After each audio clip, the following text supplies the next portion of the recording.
আমরা কখনোই মুক্তিযোদ্ধাদের রিওয়ার্ড নিয়ে আমরা কখনো প্রশ্ন তুলিনি। মুক্তিযোদ্ধাদের নাতিপুতিদের যে কোটাটা দেওয়া হয়েছে, যে কোটাটাকে যদি আমরা একটু এক্সপান্ড করতে চাই, সেটা পোষ্য কোটা।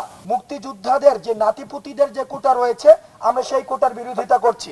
আমাদের আন্দোলনটি কোটা বাতিলের নয়, বরং বাস্তবতার সাথে সমন্বয় রেখে কোটার যৌক্তিক সংস্কার।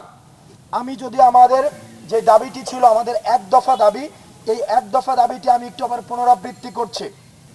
সরকারি চাকরির সকল গ্রেডে অযৌক্তিক ও বৈষম্যমূলক কোটা বাতিল করে সংবিধানে উল্লিখিত অনগ্রসর গোষ্ঠী ও বিশেষ চাহিদা সম্পন্নদের জন্য কোটাকে ন্যায্যতার ভিত্তিতে ন্যূনতম পর্যায়ে এনে সংসদে আইন পাশ করে কোটা পদ্ধতিকে সংস্কার করতে হবে।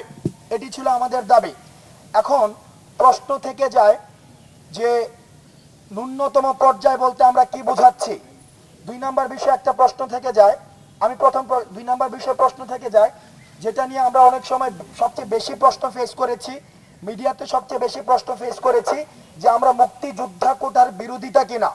নগদের কাছে সব গ্রাহকই প্রিয়, তাই তো সারা দেশে ক্যাশ আউট চার্জ সবচেয়ে কম।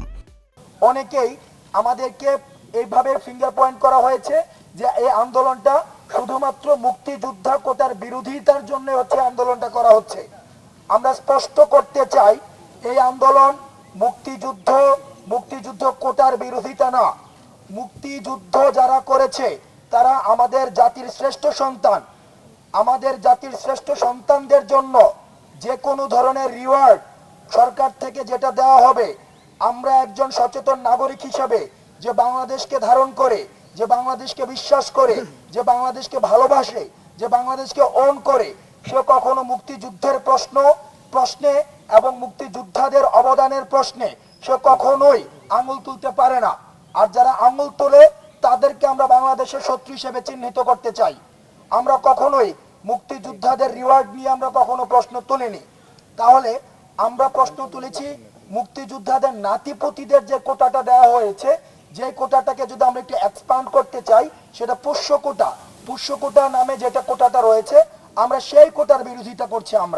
আমরা মুক্তিযোদ্ধাদের যে প্রাপ্ত বা বর্তমানে যে সুবিধাগুলো রয়েছে, সেই সুবিধাগুলোকে প্রয়োজনে যদি কর্তৃপক্ষ মনে করে থাকে, নীতি নির্ধারক যদি মনে করে থাকে, সেই সুযোগ সুবিধার যেই পরিধি রয়েছে সেটা চাইলে বিস্তৃত করলে আমরা সেটাকে স্বাগত জানাবো। আমরা সাধারণ জনগণ সেটাকে স্বাগত জানাবে। কিন্তু মুক্তিযোদ্ধাদের যে নাতিপুতিদের যে কোটা রয়েছে, আমরা সেই কোটার বিরোধিতা করছি। এবার আসে আমাদের দ্বিতীয় পয়েন্ট, ন্যূনতম পর্যায় বলতে আমরা কি বোঝাচ্ছি। ন্যূনতম পর্যায় বলতে আমাদের একটা বিষয়, আমরা যখন এই আন্দোলনটা শুরু করেছি, এই আন্দোলনটা এখন গণমানুষের আন্দোলনে পরিণত হয়েছে। অভিভাবকরা সেখানে সংহতি জানাচ্ছে, কৃষক সংহতি জানাচ্ছে, শ্রমিক সংহতি জানাচ্ছে, আমাদের রেমিটেন্স যোদ্ধারও সংহতি জানাচ্ছে।